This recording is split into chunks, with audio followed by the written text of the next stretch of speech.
Alright, y'all. Chambers of the Deep, Secrets of the Sphinx. So after the lieutenant shows the doctor all the tablets, the projection room, and the time traveling machine, he proceeds to tell the doctor the story of how he time traveled to watch Jesus, explaining that when he got there, Jesus actually made eye contact with him as he was listening to him in spirit or soul form. He was astral traveling, more or less. So this is where it starts to get a little controversial. He follows Jesus all the way up to his crucifixion, and the claims he makes in the process are astounding. His first claim, and one of his most controversial, was the fact that Jesus and Mary Magdalene were much closer than people believed, and that with him and the 12 disciples was Mary plus 2 other women. It gets kind of crazy. This is where he says they openly did actually have sex. This includes Jesus. Alright, y'all. Chambers of the Deep, Secrets of the Sphinx. I can see all the blasphemy comments now, but he proceeded to say that the Vatican even knew about this.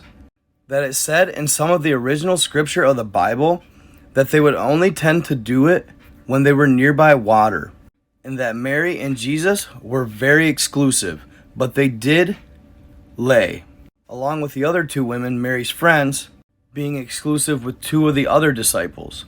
But when the Vatican found this out and actually read it in the original scripture, they had a vote. The vote was based on whether or not they should include this in the future written Bibles, or should they just make Jesus abstinent. Caesar, the lieutenant, goes on to say that the vote was very close, but it won on the abstinent side. And I can kind of understand why. You have kids going to church, and as humans and society, we have a hard enough time regulating sex as it is. I can see all the blasphemy comments now. And last but not least, the crucifixion. It goes per usual, except in real life, he had no help carrying his cross. It even got so bad at one time, the crowd was throwing so many stones at him, he couldn't even move forward. So the guards had to intervene, pushing the crowd back and letting Jesus get back up. They would almost have to escort him all the way to the cross. And once there, everything went pretty normal.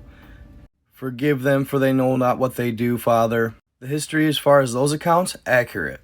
Until the end, when they puncture his chest with the spear of destiny. As soon as this happens, a loud thunder booms in the sky. The crowd looks up and sees lightning striking throughout the cloud. It begins to rain very hard, and then suddenly, 2 large crafts come out of the sky. They lower to above Jesus and send a frequency wave. This frequency scatters the crowd. And last but not least, the crucifixion. And there's actually much more to this story, and I'm going to continue on, but that pretty much wraps up what happened at the Pyramid of Giza. The journal would go on to talk about how the tunnels were connected all over the world. Giza was connected to both Tibet and Romania, and Romania actually has its Sphinx of its own.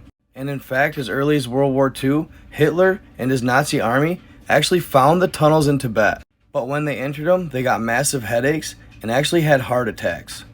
But all 3 of these places had projection rooms, and it was set up very similar to the Pyramid of Giza.